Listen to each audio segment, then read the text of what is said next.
Am I the villain for refusing to pay a $5,000 dinner bill for my date and her friends? Hey Reddit, I never thought I'd be here sharing my story, but recent events have left me feeling lost, confused, and in need of some unbiased opinions. My name is Andrew, 24M, and I'm currently a grad student at UCLA. What I'm about to share with you has turned my life upside down in ways I never expected. 2 months ago, I met a girl named Michelle on a dating app. She's 23, stunningly beautiful, and has that flashy, luxurious appearance that turns heads wherever she goes. Oh, and did I mention she's a social media influencer? Yeah, I know what you're thinking, but hear me out. Things were going great between us. We had been on several dates, and I was really starting to fall for her. I thought she felt the same way about me. In fact, I was planning to ask her to be my girlfriend officially. Little did I know that my plans were about to go spectacularly wrong in a way that would not only end our relationship, but also thrust me into an unexpected social media nightmare. It all started with what I thought would be a romantic dinner at a nice restaurant in town. I had it all planned out, the perfect setting to take our relationship to the next level. But as soon as Michelle arrived at the restaurant, I knew something was off. She wasn't alone. 3 of her friends were with her, all dressed to the nines and ready for what looked like a girls' night out rather than a romantic date. What followed was an evening that quickly spiraled out of control, culminating in a shocking confrontation over a $5,000 dinner bill. Now I find myself at the center of a social media storm, being called everything from broke to inconsiderate by strangers on the internet. I'm writing this post because I need your help, Reddit. I need to know if I'm really the villain here, or if I'm justified in my actions. More importantly, I need advice on how to handle this situation that has suddenly become much bigger than a simple disagreement over a dinner bill. So buckle up, because this story is a wild ride through the world of dating, social media influencers, and the unexpected consequences of standing up for yourself in the age of viral content. I'll try to provide as much detail as possible, and I'm open to answering any questions you might have. Here's what happened. Let me take you back to the beginning of this mess. 2 months ago, I was just another grad student swiping through dating apps, hoping to find a connection. That's when I came across Michelle's profile. Her photos were stunning, perfectly posed shots in exotic locations, designer outfits, and that megawatt smile that could light up a room. When we matched and started chatting, I was surprised by how down-to-earth she seemed. We hit it off immediately, talking about everything from our favorite books to our career aspirations. Michelle told me she was a social media influencer focusing mainly on fashion and lifestyle content. I'll admit I was a bit intimidated at first. I mean, here I was, a regular guy studying environmental science, and she was out there living what looked like a glamorous life. Our first date was at a trendy cafe she suggested. Michelle showed up looking like she had just stepped off a fashion runway. I felt a bit underdressed in my jeans and button-up shirt, but she didn't seem to mind. We talked for hours, and I found myself captivated by her stories of brand collaborations and exotic travel destinations. As we continued to date, I got a glimpse into Michelle's world. Her Instagram was filled with perfectly curated posts, designer clothes, fancy restaurants, and luxury vacations. She always seemed to be at the hottest events in town, surrounded by other influencers and minor celebrities. It was a far cry from my world of late-night study sessions and ramen dinners. Despite our different lifestyles, I felt like we were connecting on a deeper level. Michelle would often talk about the pressures of maintaining her online persona, and how refreshing it was to be with someone who saw her for who she really was. I started to feel special, like I was the one person who got to see the real Michelle behind the filters and carefully staged photos. I started to notice signs that Michelle might be developing feelings for me too. She'd text me good morning every day, send me silly selfies when she was bored at photo shoots, and even introduced me to a couple of her close friends, not the ones involved in the dinner incident, I should add. Everything seemed to be going so well. I was falling hard for Michelle, and I thought she felt the same way. That's why I decided to take the next step and ask her to be my girlfriend officially. I wanted to do it right, a romantic dinner, just the 2 of us, where I could tell her how I felt. I made reservations at one of the nicest restaurants in town. It was definitely a splurge for me, but I thought Michelle was worth it. I spent days planning what I would say, even practicing in front of the mirror like some cheesy rom-com character. The night of the dinner arrived, and I was a bundle of nerves. I'd chosen a nice button-down shirt and slacks, even polished my dress shoes. The restaurant was one of those upscale places with mood lighting and a wine list longer than my grad school reading assignments. I arrived early, palms sweaty, rehearsing what I was going to say to Michelle. As I waited outside the restaurant, I saw Michelle's car pull up. My heart started racing, but then confusion set in. Michelle wasn't alone. 3 other girls stepped out of the car with her, all dressed to the nines like they were heading to a red carpet event. I recognized them from Michelle's Instagram fellow influencers with hundreds of thousands of followers each. There was Amber, known for her fitness content, Zoe, a beauty guru, and Lily, who specialized in travel vlogs. They were all laughing and chatting animatedly as they approached. "Andrew," Michelle called out, air kissing my cheeks. "I hope you don't mind, but the girls were in town, and I thought it would be fun for all of us to hang out together." My carefully planned romantic evening crumbled before my eyes, but what could I do? I plastered on a smile and said, "Of course, the more, the merrier, right?" As we entered the restaurant, I noticed several heads turn. It wasn't every day that 4 stunning Instagram-famous women walked in together. The maitre d' seemed to recognize them and quickly ushered us to one of the best tables in the house. Once seated, the girls immediately started discussing what to order, pointing out the most expensive items on the menu. "Ooh, they have beluga caviar," Amber exclaimed. "We have to get that for the gram." I sat there feeling increasingly out of place as they chatted about their latest brand deals and upcoming sponsored trips. Michelle occasionally tried to include me in the conversation, but I felt like I was speaking a different language. "So, Andrew," Zoe turned to me, her perfectly manicured eyebrow raised. "Michelle tells us you're in grad school. What's your career plan? Any big ambitions?" I started to explain my research in environmental science, but I could see their eyes glazing over. Lily cut in. "That's nice, but have you thought about leveraging your degree for something more influential? Maybe start a YouTube channel about eco-friendly living or something?" The evening continued like this, a mix of them taking pictures of every dish that arrived, the caviar, wagyu steaks, and bottles of champagne, peppering me with questions that felt more like an interrogation, and discussing their social media strategies. I tried to keep up, be charming and interested, but I felt increasingly like a fish out of water. This wasn't the intimate dinner I had planned. The small box containing the bracelet I had bought for Michelle, my planned gift when asking her to be my girlfriend, felt heavy in my pocket. As the night wore on, I realized my romantic gesture would have to wait for another time. As the evening drew to a close, I felt a mix of relief and disappointment. Relief that this awkward dinner was finally ending, and disappointment that my plans had been so thoroughly derailed. The girls were finishing up their desserts, some fancy deconstructed tiramisu that looked more like abstract art than food, when I decided it was time to wrap things up. "Well, this has been interesting," I said, trying to keep my tone light. "Should we ask for the bill?" The 4 of them nodded, still chatting about their plans for the weekend. I caught the waiter's eye and made the universal "check, please" gesture. As he walked away to fetch our bill, I started to mentally calculate how much I could afford to contribute. I hadn't planned for a dinner for 5 at one of the most expensive restaurants in town, but I figured I could stretch my budget a bit for Michelle's sake. When the waiter returned, he placed the leather-bound check presenter discreetly on the table. I reached for it, but before I could open it, Michelle snatched it up. "Let's see what damage we did," she said with a giggle, flipping it open. Her eyes widened slightly, but she quickly composed herself. "Oh, not bad at all." She passed the bill around the table, each of the girls glancing at it with nonchalant expressions. When it finally made its way to me, I nearly choked on my water. The total was a staggering $1,247.83. My mind raced. This was more than 3 months of my rent. How on earth had we managed to rack up such an enormous bill? But then I remembered the caviar, the champagne, the wagyu steaks. It all added up, and then some. Trying to keep my cool, I cleared my throat and asked the question that would change the course of the evening and my life. "So, how should we split this?" The silence that followed was deafening. All 4 girls turned to look at me, their expressions a mix of shock and disbelief.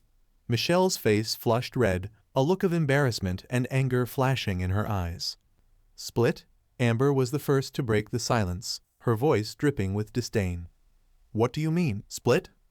I felt my face grow hot. Well, I just thought since we all ate, maybe we could divide it equally or everyone pay for what they ordered. The looks on their faces made me feel like I had just suggested we dine and dash. Zoe let out a scoff, while Lily looked at Michelle with a mixture of pity and confusion. Michelle grabbed my arm, her manicured nails digging into my skin. Andrew, can I talk to you for a moment privately? Her voice was tight and controlled, but I could hear the anger simmering beneath the surface. She practically dragged me away from the table to a quiet corner near the restrooms. Once we were out of earshot, she rounded on me. What the hell do you think you're doing? She hissed, her eyes flashing dangerously. Confused and feeling defensive, I replied, I'm just trying to figure out how we're paying for this meal. I didn't expect. What? Michelle cut me off. Expect to pay for a dinner that you invited me to at a restaurant you chose? But I didn't invite your friends, I protested, my voice rising slightly before I caught myself and lowered it again. I was planning a dinner for just us. I had no idea they were coming, and I certainly didn't expect to foot the bill for everyone's extravagant orders. Michelle's face contorted with a mix of emotions, anger, embarrassment, and something else I couldn't quite place, disappointment maybe. Do you have any idea how embarrassing this is? She whispered furiously. You invite me out to a nice dinner, then try to make me and my friends pay. Do you know how this makes you look? How it makes me look in front of my friends? I felt my own anger rising now. How does it make you look, Michelle? That bill is over $5,000. That's not just a nice dinner. That's insane. I'm a grad student, not a millionaire. I can't afford to casually drop that kind of money, especially not for people I didn't even invite. Oh, so now you're saying I'm not worth it, Michelle's voice dripped with sarcasm. That I'm too expensive for you. That's not what I'm saying at all, I countered, frustration evident in my voice. I'm saying that this situation isn't fair. I planned a dinner for two, not a feast for 5 social media influencers. If I had known your friends were coming, I would have suggested somewhere more reasonable. Michelle's eyes narrowed. Reasonable? You mean cheap, right? God, Andrew, I can't believe I wasted 2 months on a broke loser like you. Her words hit me like a physical blow. I stood there stunned as she continued her tirade. You know what? Forget it. I'll pay for the damn dinner. Wouldn't want you to strain your sad little student budget, she spat. But don't think for a second that this makes up for your pathetic behavior tonight. We're done, Andrew. Don't call me, don't text me, just lose my number. With that, she stormed back to the table, leaving me standing there shell-shocked. I watched as she whispered something to her friends, all of them shooting glares in my direction. Then, with a flourish, Michelle pulled out a credit card and handed it to the waiter. I slowly made my way back to the table, my mind reeling from what had just transpired. As I approached, I heard snippets of their conversation. Can you believe him? So embarrassing. And to think you actually liked this guy? I cleared my throat, and they all fell silent, looking at me with varying degrees of disgust and pity. I think I should go, I mumbled, reaching for my wallet. Let me at least pay for my part of the meal. Don't bother, Michelle said coldly. We wouldn't want to inconvenience you any further. Feeling utterly defeated and humiliated, I nodded stiffly. I'm sorry for the misunderstanding, I said, my voice barely above a whisper. Have a good night. As I walked out of the restaurant, I could feel their eyes boring into my back. The cool night air hit my face, and I took a deep breath, trying to process what had just happened. When I got home, I collapsed onto my bed, physically and emotionally drained. I half expected to see a flood of angry messages from Michelle, but there was nothing complete radio silence. I decided to follow her lead and not reach out. Maybe, I thought naively, we could both cool off and talk about this rationally in a few days. How wrong I was. The next morning, I woke up to my phone buzzing incessantly. Blurry-eyed, I reached for it, expecting to see my usual morning notifications. Instead, I was greeted by a barrage of messages from friends, family, and even some of my college acquaintances. Dude, what did you do? Are you okay? I saw what happened. OMG, I can't believe you'd do that to Michelle. Confused and still half asleep, I opened my Instagram app. That's when I saw it. Michelle and her friends had posted a series of stories about our dinner. But these weren't the usual glamour shots of food and smiling faces. Oh no, these were much, much worse.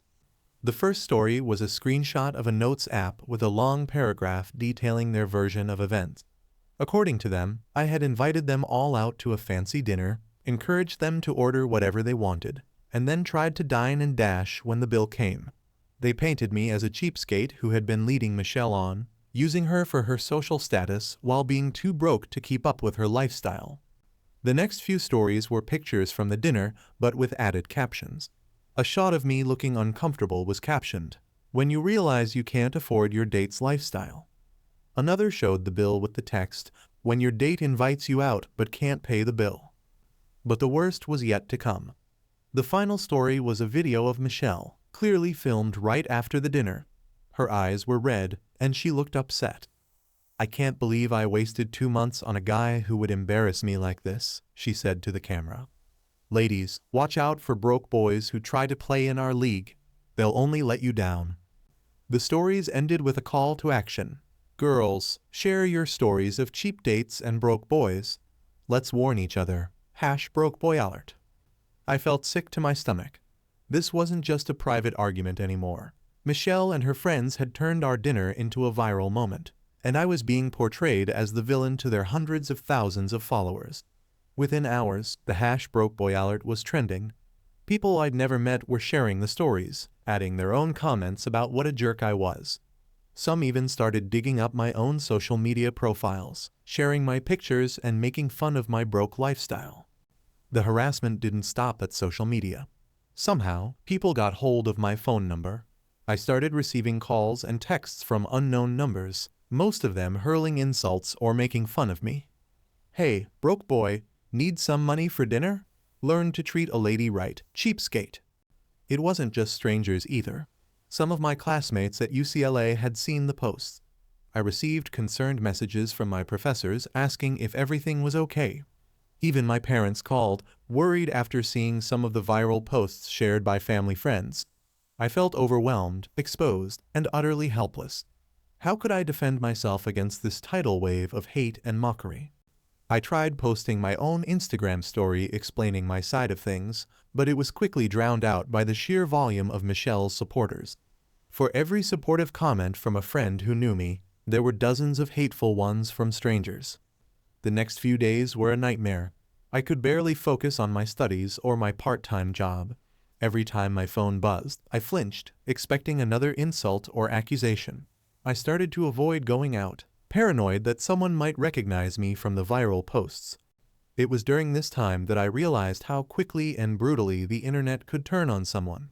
I had gone from being a regular grad student to an internet pariah overnight, all because of one misunderstanding and the power of social media influencers. As I sat in my apartment feeling more alone than ever, I knew I needed help.